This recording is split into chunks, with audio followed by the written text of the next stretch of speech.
Donald Trump reacting again to the verdict this afternoon that found him liable for sexual abuse. He reacted on his Truth social media account, posting in all caps, "Very unfair trial!" Exclamation point. I've had a lot of analysis thoughts here. Number one, nothing we heard in this trial is really revelatory. A lot of things we found out about Donald Trump we already knew, and Republicans nominated him twice, and he's a front runner for a third time. That's number one. Number two, I think a lot of Republicans will rationalize this by saying, well, it happened in New York, and you can find a jury in New York to find Donald Trump guilty of anything.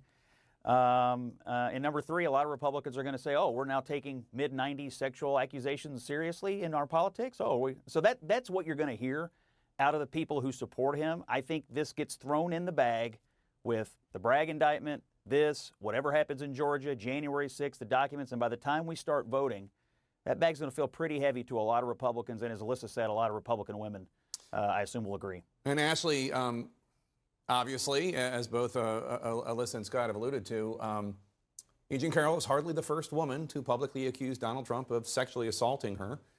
In fact, we know of at least 12 other women who have accused him of sexual harassment or sexual assault or sexual misconduct. We heard from one of them earlier in the hour, Natasha Stoynoff, who testified in the E Jean Carroll case. It doesn't seem to have an impact significantly enough to not make him competitive.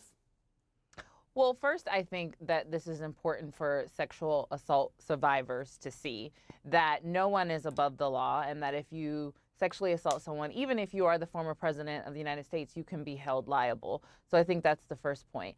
I do think, though, the tapes, the Access Hollywood tapes that played in 2016 were very damning, and yet some people said, oh, that was just locker room talk. Well, now in a deposition, we have Donald Trump saying, no, that's actually the way it is. I do think I'm larger than life and I'm above the law.